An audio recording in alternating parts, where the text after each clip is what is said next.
ॐ अज्ञानतिमिरान्धस्य ज्ञानाञ्जनशलाकया चक्षुरुन्मिलितं येन तस्मै श्रीगुरवे नमः।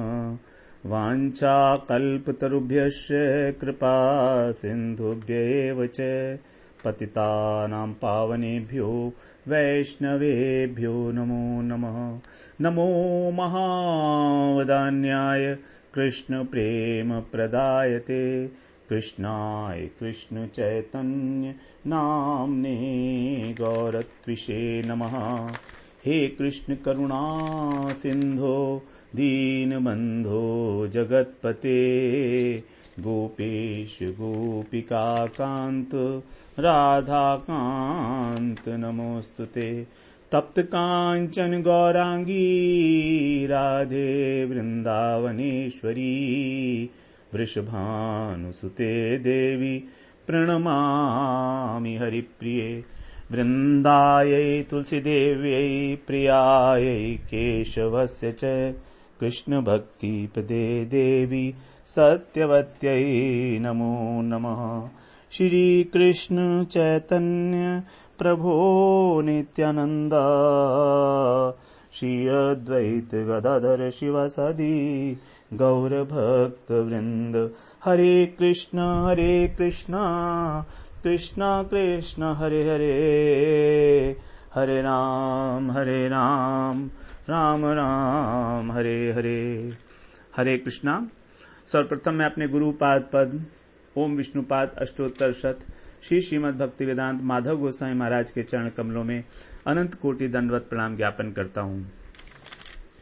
हम लोग श्रीमद् भगवद गीता के 11वें अध्याय में हैं अभी, और आज हम उसका प्रथम श्लोक जो है वो श्रवण करेंगे। प्रथम प्रकरण में 11वें अध्याय के प्रथम प्रकरण में जो 4 श्लोकों का प्रकरण है, अर्जुन ने अपनी प्रार्थना निवेदन की है, तो हम लोग इसको बोल रहे हैं प्रार्थना निवेदन प्रकरण। तो इस प्रकरण के अंदर उन्होंने बहुत ही सुंदर रूप से और बड़े व्यवस्थित क्रमबद्ध तरीके से स्वयं को अभिव्यक्त किया है, क्योंकि अब अर्जुन भगवान से कुछ मांग रहे हैं। तो जब कुछ मांगना होता है तो पहले तो अपने विषय में बताना होगा कि मेरी क्या स्थिति है, जिससे कि जो दूसरा देने वाला है वो ये समझ पाए कि वास्तव में ये इस वस्तु के लिए पात्र है कि नहीं है। तो अर्जुन अपने विषय में अपनी स्थिति को, अपने अंतःकरण की स्थिति को, अपने विचारों को अभिव्यक्त कर रहे हैं यहां पर बहुत ही सुंदर तरीके से, कि विश्व रूप देखने से पहले किस प्रकार का भाव होना चाहिए, क्या स्थिति होनी चाहिए। तो उसी को यहां पर कह रहे हैं अर्जुन। मद अनुग्रहाय परमं गुह्यम अध्यात्म संगीतम यत्त्वयोक्तं वचस्तेन मोहोऽयं विगतो मम। आरंभ हो रहा है इस 11 अध्याय का। अर्जुन उवाच मद अनुग्रहाय परमं गुह्यम अध्यात्म संगीतम यत्त्वयोक्तं वचस्तेन मोहोऽयं विगतो मम।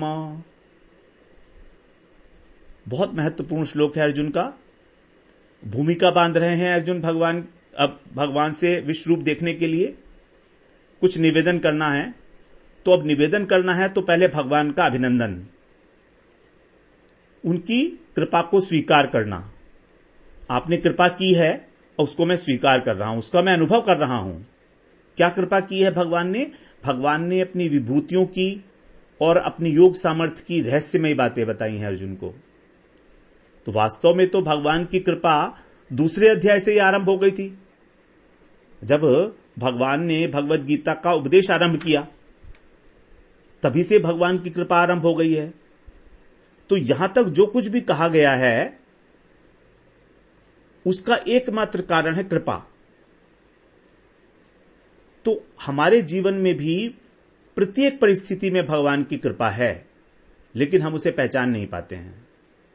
तो यदि हम कृपा को पहचान लेंगे, उसको स्वीकार कर लेंगे और भगवान के प्रति कृतज्ञता बोध से भर जाएंगे, भगवान के प्रति धन्यवाद बोध से भर जाएंगे, कि देखो तो आपने मुझे जैसे भी तुच्छ जीव पर, जो बिल्कुल आपका भजन नहीं करता, किस प्रकार से अहेतुक कृपा कर दी बिना किसी कारण के।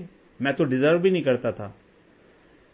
तो जब हम इस प्रकार का कृतज्ञता का भाव रखते हैं तो हमारा परमार्थ में बहुत आगे, बहुत तेजी के साथ हम लोग आगे बढ़ते हैं। तो इस कृपा को पहचानना ही महत्वपूर्ण है। ये कृपा ऊपर ऊपर से नहीं कह रहे हैं भगवान अर्जुन, भगवान से ऊपर ऊपर से नहीं कह रहे हैं, बल्कि अनुभव कर रहे हैं। क्या कह रहे हैं? मद अनुग्रहाय परमम। मद अनुग्रहाय, मद माने मुझ पर, अनुग्रहाय मतलब कृपा करने के लिए, अनुग्रहाय चतुर्थी विभक्ति है ना, करने के लिए, मुझ पर कृपा करने के लिए। मद अनुग्रहाय, केवल मुझ पे कृपा करने के लिए आपने त्वया, त्वया माने आपने अथवा आपके द्वारा, मत माने मेरे प्रति जो परम गोपनीय, गुह्यम, कैसे वचन है भगवान के? परम गोपनीय। भगवान ने कहा भी था कि परमम वचः, तो यहां पर वही कह रहे हैं परमम गुह्यम, जो तुम्हारे जो परम गुह्य विषय हैं उनको। और वो विषय कैसे है, वो वचन कैसे हैं? अध्यात्म संगीतम। अध्यात्म का मतलब है आत्म विभूति विषयक। अध्यात्म शब्द बना है आत्मा से ना, तो अध्यात्म जो भगवान ने अपनी आत्म विभूतियां बताई हैं कि मेरी विभूतियां इतने प्रकार की हैं, तो वो आत्म विभूतियों से, विभूति से जो संबंधित हैं, इस प्रकार के जो वचन हैं आपके, वो आपने मुझसे कहे।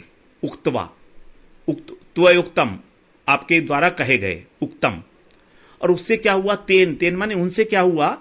माम माने मेरा, मोहो अयम, यह यो मोह है। अयम का मतलब यह, अर्जुन इशारा कर रहे हैं, यह मोह। कौन सा मोह है? अज्ञान जनित मोह। भगवान ने कहा ना कि मोह का कारण है अज्ञान, तो अज्ञान जनित मोह जो है मेरा, वो नष्ट हो गया है। विगतो, विगत माने विगत की बात हो गई है, पुरानी बात हो गई है अब, अर्थात नष्ट हो गया है। तो अर्जुन कह रहे हैं कि केवल मुझ पर कृपा करने के लिए आपके द्वारा जो परम गोपनीय, आत्म विषयक, आत्म विभूति विषयक जो वचन कहे गए हैं, उनसे मेरा यह मोह, अज्ञान जनित मोह नष्ट हो गया है। विगतो मम।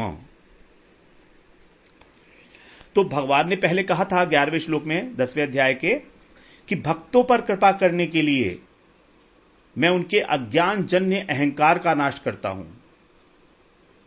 तेषामेव अनुकंपार्थम अहम अज्ञान जम तमः।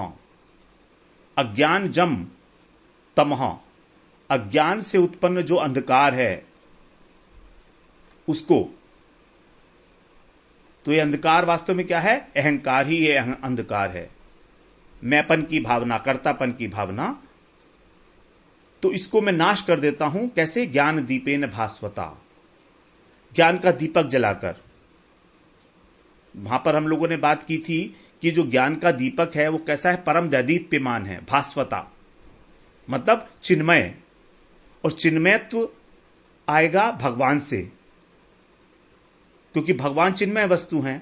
तो जब भगवान अपनी संवित वृत्ति को निक्षेप करते हैं, तभी वो चिन्मयत्व, वो चिन्मय संवित वृत्ति भक्त के हृदय में प्रवेश करती है। अब ये बात सुनकर अर्जुन भाव विभोर हो गए कि देखो ये भगवान मुझ पर किस प्रकार से कृपा कर रहे हैं। तो तुरंत ही उन्होंने वहां पर 10वें अध्याय में ही 12वें श्लोक से 15वें श्लोक तक स्तुति की थी, परम ब्रह्म परम धाम,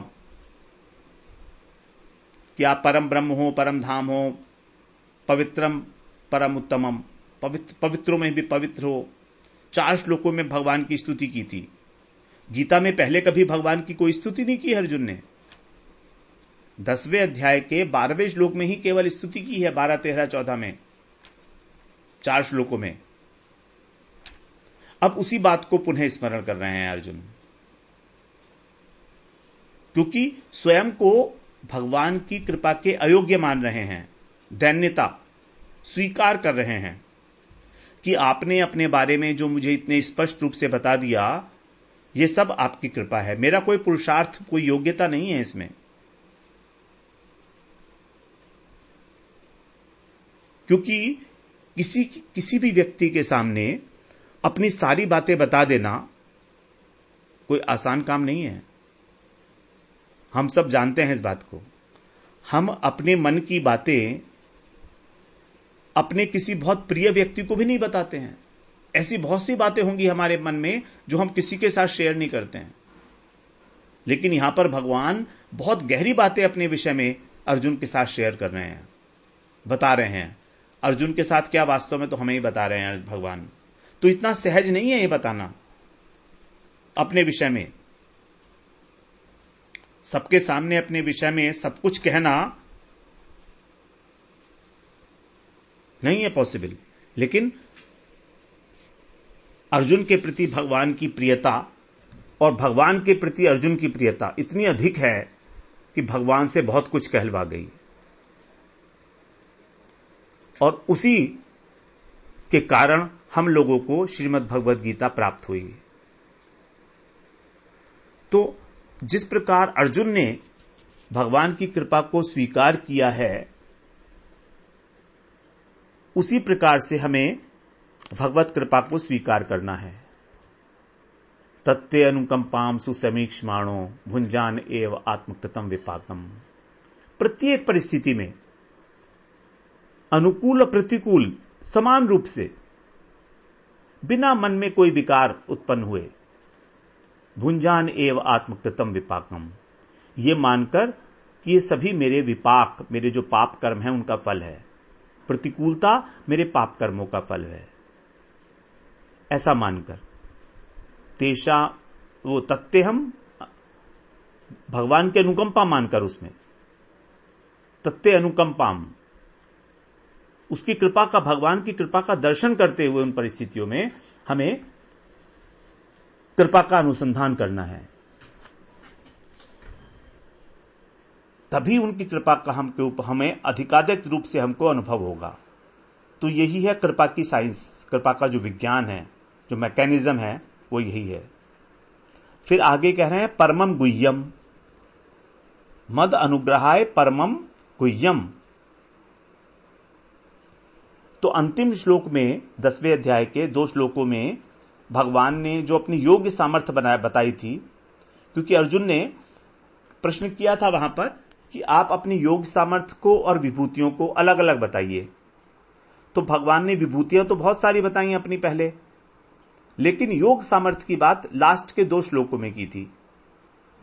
तो योग सामर्थ्य जब उन्होंने बताई, तो ये योग सामर्थ्य वास्तव में क्या थी? उन विभूतियों को पहचानने का सूत्र था।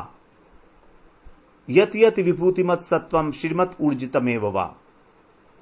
जो कुछ भी यत यत विभूतिमत, जो कुछ भी परम ऐश्वर्यशाली है, श्रीमत, श्री का मतलब है सौंदर्य, विशेषता। तो जो सौंदर्यशाली है, ऐश्वर्यशाली है, और ऊर्जितमेव वा, और ऊर्जा से भरा हुआ है, वीर्यवान है, वो सब कुछ ही मेरी विभूतियों समझ। तो ये सूत्र था। मतलब भगवान ने अपना सूत्र ही बता दिया कि मैं तुझे कहां तक बताता फिरूंगा विभूतियां, तू सूत्र को समझ ले, फिर तो एकदम समझ में आ जाएगा। और इसके बाद फिर इस जगत के रिलेशन में भगवान ने अपना परिचय बता रहा, एकांशेन स्थितो जगत, कि मेरे एक अंश में ये सारा जगत स्थित है। अब ये बातें अर्जुन को बहुत रहस्यमय लगी, दोनों बातें, यत यत विभूतिमत सत्वम श्रीमत ऊर्जितमेव वा और एकांशेन स्थितो जगत। अर्जुन समझ गए कि शास्त्रों के अंदर जिसको अद्वैत ज्ञान परतत्व कहा गया है, पुरुषोत्तम कहा गया है, स्वयं भगवान कहा गया है, वो यही है कृष्ण, अवतारी कृष्ण, यही है वो। इन्होंने ही अपने एक अंश परमात्मा के रूप में सारे जगत को व्याप्त किया हुआ है। क्योंकि परमात्मा कौन है? भगवान के ही तो एक प्रतीति है ना। सत्य, चित और आनंद, इन 3 अंशों में से जब 2 अंश अभिव्यक्त होते हैं स्पष्ट रूप से, सत और चित, तब जो है भगवान का कहा जाता है द्वितीय आविर्भाव, परमात्मा। तो उस परमात्मा के रूप में भगवान सारे जगत में व्याप्त हैं और फिर भी अपनी सभी विभूतियों को प्रकाशित करते हैं। क्यों करते हैं? कारण यह है कि भगवान की विभूतियों को देखकर हमें इस जगत के अंदर भगवत भाव हमारा उदय हो जाए। भगवान इस जगत के अंदर व्याप्त है। अब हम प्रत्येक वस्तु में भगवान के दर्शन करें, ये तो बड़ा मुश्किल सा है, लेकिन भगवान ने कहा कि देखो, जो कुछ भी सुंदर दिखता है वो मैं हूं, जो कुछ भी ऊर्जावान है वो मैं हूं, जो कुछ भी ऐश्वर्यशाली है वो मैं हूं। जब वो भगवान ने कहा कि ये सब मैं हूं, तो जब उन्होंने कहा कि ये सब मेरा ही रूप है, स्वरूप है, तो फिर इस पूरे जगत के अंदर भगवत भाव हमारा किसी प्रकार से हो जाए, यही था भगवान का लक्ष्य अपनी विभूतियों को बताने का,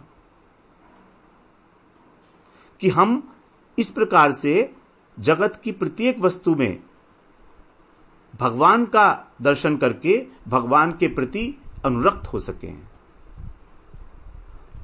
जब हमें लगेगा कि हां देखो तो भगवान हर जगह व्याप्त है, सूर्य में भी भगवान है, चंद्रमा में भी भगवान है, धरती में, आकाश में, वायु में, सब जगह, अग्नि में, सारा का सारा उन्हीं से आया है।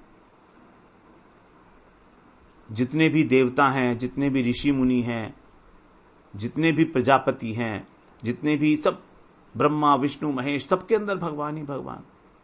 सामान्य मनुष्य के अंदर भी भगवान। तो इस प्रकार से हमें भगवान के अंदर अनुरक्ति हो जाएगी,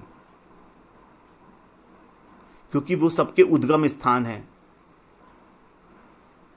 और होने पर भी पृथक रूप से नित्य अपने द्विभुज रूप में, श्याम सुंदर रूप में, ब्रजेंद्र नंदन श्याम सुंदर के रूप में उपस्थित हैं, विराजमान हैं। ये है परम रहस्यमय वचन, जिसके लिए भगवान ने कहा था शृणु में परमम वचः, 10वें अध्याय का पहला श्लोक। तो वहां पर जिसको परम वचन कहा गया था, उसी को यहां पर कह रहे हैं अर्जुन, परमम गुह्यम।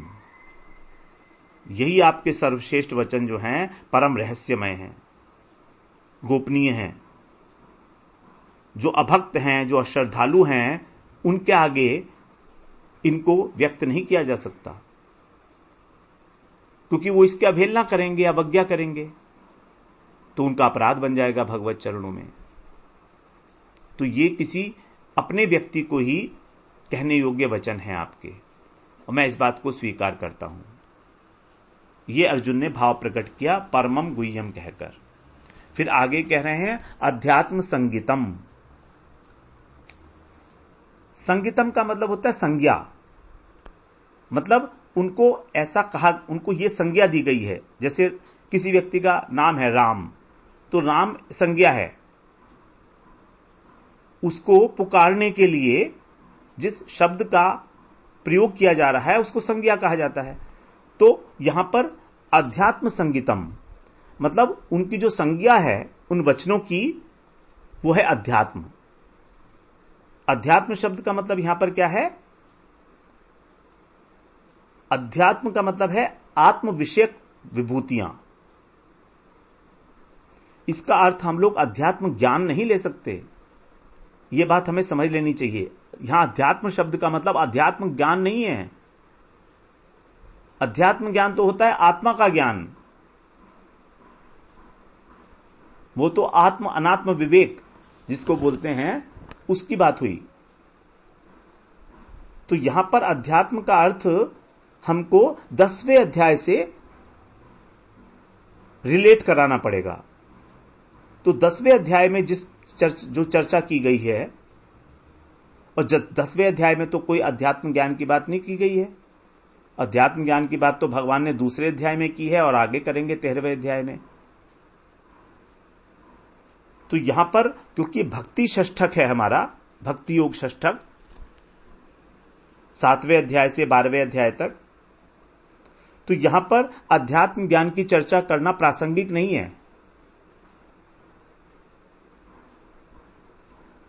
तो विश्वनाथ चक्रवर्ती पाद ने स्पष्ट किया है बिल्कुल इस बात को कि अध्यात्म पद जो है उसका प्रयोग यहां पर सप्तमी विभक्ति के अर्थ में हुआ है, अव्ययी भाव समास के रूप में।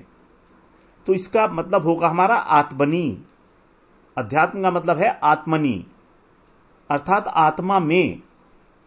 सप्तमी के अंदर जो अधिकरण होता है, अधिकरण कारक, तो उसमें में, पर इत्यादि जो लगती है हमारे कारक, तो इसमें इसका अर्थ होगा अध्यात्म का अध्यात्म में, आत्मनी, आत्मा में। आत्मा में क्या? आत्मा में भगवान ने 10वें अध्याय में जो विभूतियां बताई हैं अपनी आत्मा में, तो आत्म विषयक विभूतियां। तो जो आत्म विषयक विभूति हैं, जो संज्ञा है जिसकी, तो उन वचनों को सुनकर जो परम गोपनीय हैं, जो आपके द्वारा कहे गए हैं, यत्त्वयोक्तम, इस प्रकार से, तो परमम वचः परमम गुह्यम जो है ये विशेषण हो गया हमारा अध्यात्म संगीतम। अध्यात्म संज्ञा हो गई। अध्यात्म का मतलब हो गया आत्म संबंधी विभूति, आत्म विषयक विभूति।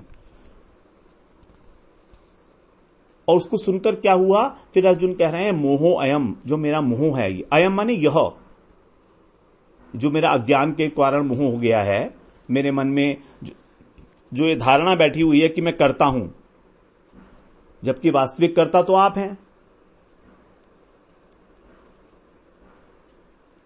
तो ये भ्रम जो था मेरा, अब ये नाश हो गया है। विगतो मम, ये छूट गया है।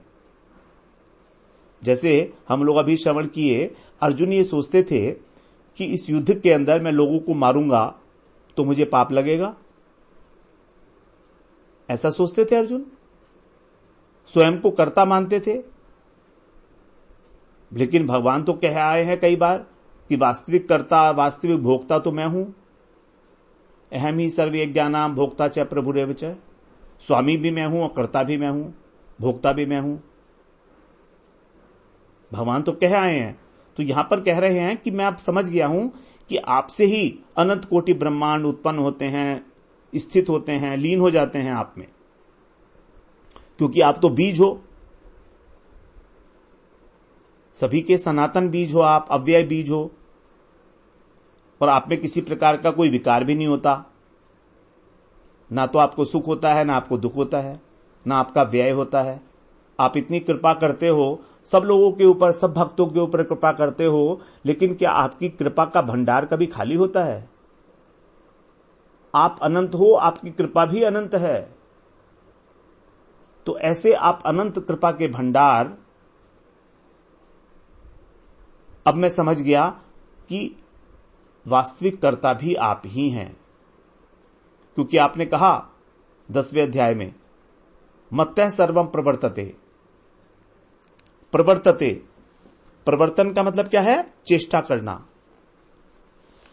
किसी कार्य के अंदर प्रवृत्त होना, लगना। तो मत्तः सर्वम प्रवर्तते, कि जितनी भी चेष्टाएं की जा रही हैं अनंत अनंत प्राणियों के द्वारा, जीवों के द्वारा, वो सब चेष्टाएं आपकी प्रेरणा से ही हो रही हैं। मेरे से ही सब लोग चेष्टारत होते हैं। मत्तः सर्वम प्रवर्तते, 8वां श्लोक था 10वें अध्याय का। तो जब आपकी चेष्टा से प्रवृत्त हो रहे हैं तो वास्तविक कर्ता तो आप ही हुए ना।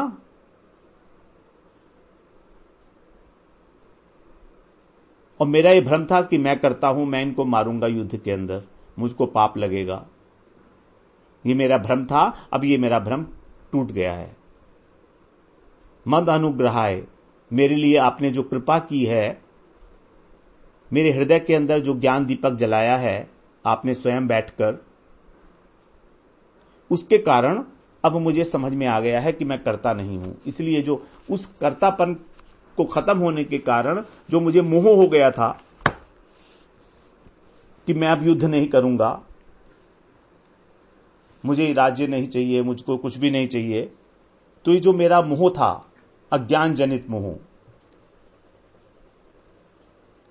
माया की जो दो वृत्तियां हैं, विद्यावृत्ति और अविद्यावृत्ति, तो अविद्यावृत्ति के कारण हमारे अंदर मोह उत्पन्न होता है। अविद्यावृत्ति हमको हमारे स्वरूप को अवृत कर लेती है तमोगुण से और विक्षेपित कर देती है रजोगुण से। तो आवरणात्मिका और विक्षेपात्मिका वृत्ति के द्वारा हम ये सोचने लगते हैं कि हम करता हैं, हम ये संसार के ही व्यक्ति हैं, हमें संसार की ही सेवा करनी चाहिए, ये संसार हमारा है और हम संसार के हैं। तो इस प्रकार की जो मेरे अंदर भावना उत्पन्न हुई थी, जो मेरा मोह उत्पन्न हो गया था, वो अब चला गया है। और दूसरी बात, अभी तक अर्जुन भगवान का जो प्रभाव है, जो ऐश्वर्य है, उसको नहीं जानते थे कि भगवान ये कौन है, वास्तव में उसको नहीं जानते थे। तभी तो 10वें अध्याय में उन्होंने 12वें श्लोक में स्तुति की थी। उससे पहले कहीं भगवान की कोई स्तुति नहीं है। तो भगवान का उपदेश सुनकर उनका जो मोह था वो नष्ट हुआ। उसी को यहां पर लक्ष्य करके कह रहे हैं, अयम मोहो अयम विगतो मम। जो मेरा मोह था, ये वाला मोह, संकेत करके कि मैंने पकड़ लिया है उसको। विगतो मम, विगत हो चुका है। अब अर्जुन सोचते हैं कि उनको भगवान के विषय में ज्ञान हो गया है, क्योंकि विभूतियों की बात सुन ली अर्जुन ने, योग सामर्थ्य की बात सुन ली। तो अब अर्जुन सोचते हैं कि मैं तत्व ज्ञानी हो चुका हूं, मेरा जो मोह था वो नष्ट हो गया है। अब ये अर्जुन की दृष्टि है, अर्जुन का दृष्टिकोण है ऐसा कि मेरा मोह नष्ट हो गया है, लेकिन भगवान इसे स्वीकार कर नहीं रहे हैं। अभी भगवान के अनुसार ये अर्जुन की अपनी सोच है, अपना दृष्टिकोण है, लेकिन भगवान के अनुसार अभी अर्जुन का मोह बाकी है, केवल आंशिक मोह नष्ट हुआ है, इसको इतना बोल सकते हैं बस। क्योंकि यदि भगवान ये पूरा मान लें कि अर्जुन का मोह नष्ट हो गया, तो फिर भगवान इतनी लंबी चर्चा क्यों करेंगे आगे। अभी तो भगवान बहुत सारे अध्याय कहने वाले हैं आगे, क्योंकि इसी अध्याय में भगवान आगे कह रहे हैं, माते व्यथा माचे विमूढ़ भावो, कि तू अपना विमूढ़ भाव, जो मोहित होने वाला तेरा जो भाव स्वभाव है, उसको छोड़ दे। अर्जुन भगवान का विश्व रूप देखकर मोहित हो गए थे, भयभीत हो गए थे। तो जब अर्जुन भयभीत हो गए, तब अर्जुन से भगवान ने अर्जुन को आश्वासन दिया कि भाई, ये विश्व रूप मैंने अपनी प्रसन्नता से दिखाया है, मैं कोई क्रोधित नहीं हूं, इसलिए तो भयभीत क्यों होता है। माते व्यथा, इसको छोड़, इस व्यथा को, दुख को। जब विमूढ़ भाव हो, विमूढ़ भाव को भी छोड़, जो तो मोहित हो रहा है। तो जब अर्जुन मोहित हो गए विश्व रूप देखकर, इसका मतलब यह है कि उनमें मोह का अंश बाकी है। जबकि संजय भी विश्व रूप को देख रहे हैं और संजय में किसी प्रकार का मोह उत्पन्न नहीं हुआ। ऐसा कहीं पर भी नहीं आया कि संजय मोहित हुए भगवान का, वो आश्चर्यचकित हुए, रोमांचित हुए, लेकिन मोहित नहीं हुए। तो इस प्रकार से अर्जुन का यह कहना कि मोहो अयम विगतो ममा, इस बात को भगवान पूर्णतः स्वीकार नहीं कर रहे हैं। इसलिए हमें भी यहां पर यह मानना है कि अभी अर्जुन का आंशिक मोह दूर हुआ है, पूर्ण रूप से नहीं। तो इस प्रकार से अर्जुन ने अपनी बात जो है भगवान को बताई पहले श्लोक के अंदर। कल से फिर हम लोग दूसरा श्लोक श्रवण करते हैं। वांछा कल्पतरुभ्यश्च कृपा सिन्धुभ्यैव च पतितानां पावनेभ्यो वैष्णवेभ्यो नमो नमः।